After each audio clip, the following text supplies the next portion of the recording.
Jagannath university, Islamic university, Jahangirnagar ইউনিভার্সিটির একটা প্রশ্ন, এটাকে আমরা একটা প্রশ্ন 3টে ইউনিভার্সিটিতে আসছে ডিফারেন্ট ইয়ারে। তার মানে বুঝতে পারতেছো এই প্রশ্নের গুরুত্বটা কতটুকু। যেহেতু ইফ দিয়া কোনো প্রশ্ন আছে আমরা জানি, তাহলে প্রশ্নটা কন্ডিশনাল সেন্টেন্সের।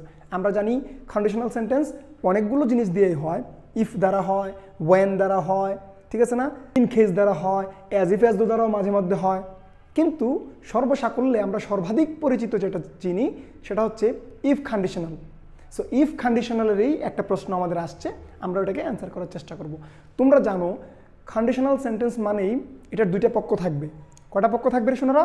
দুইটা পক্ষ থাকবে, একটা ডান পক্ষ একটা বাম পক্ষ। যে কোনো একটা অংশে তোমাকে একটু ব্ল্যাঙ্ক দিবে, ওইখানে তোমাকে অ্যান্সার করতে হবে। তুমি কেমনে বুঝবা? তোমার বোঝার জন্য যথেষ্ট সিস্টেম ওরা প্রশ্নে দিয়ে রাখবে, কোনো সমস্যা নাই। তুমি একটা অংশে কোনো না কোনো ক্লু পাবাই পাবা 100%।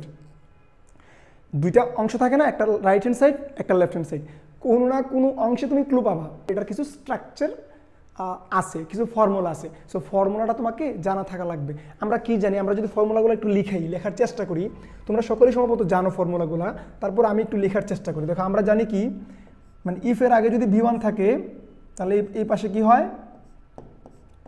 উইল প্লাস V1 হয়। এখানে যদি V2 থাকে তাহলে এখানে কি হয়? উড প্লাস V1 হয়, উড প্লাস V1 হয়। এখানে যদি হেড প্লাস V3 থাকে, কি থাকে রে পোলাপান? তাহলে এই পাশে কি হয়? Would have plus V3, would have plus V3। আরেকটা আছে আমাদের জিরো কন্ডিশনাল, সেটার ক্ষেত্রে হচ্ছে এই পাশে V1 থাকবে, এই পাশে V1 থাকবে, অথবা এখানে V2 থাকতে পারে, এখানে V2 থাকতে পারে। এই হচ্ছে আমাদের টোটাল 4 ধরনের কন্ডিশনাল আছে। এই 4 ধরনের কন্ডিশনালের স্ট্রাকচার। এখন এটার কোনো না কোনো একটা অংশ তোমাকে দিয়ে দিবে ওরা। তাহলে আমরা দেখতে পেলাম যে বাম পক্ষে আমাদের ড্যাশ দেওয়া আছে, মানে ব্ল্যাঙ্ক দেওয়া আছে। কোন পক্ষের পোলাপান? বাম পক্ষে।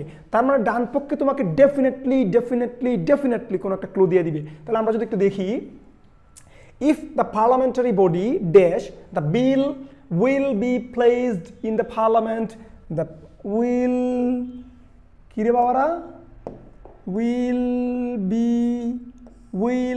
বি, তার মানে উইল হচ্ছে উইল আর বি হচ্ছে V1, তাহলে উইল প্লাস V1 যেটা আসে সেটা কোন কন্ডিশনাল পোলাপান?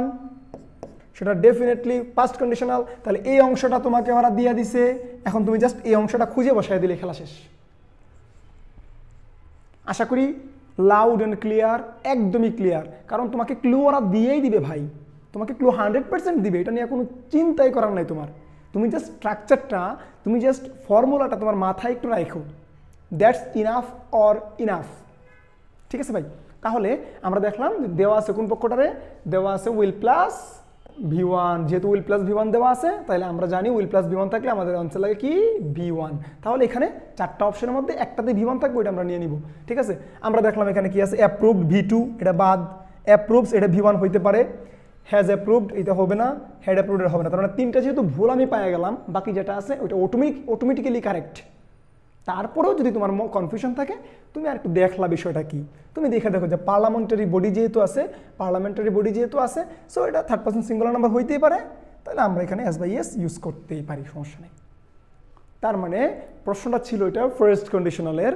আমরা জানি ফার্স্ট কন্ডিশনালের উইল প্লাস V1 আর এক পাশে থাকবে V1, জাস্ট V1।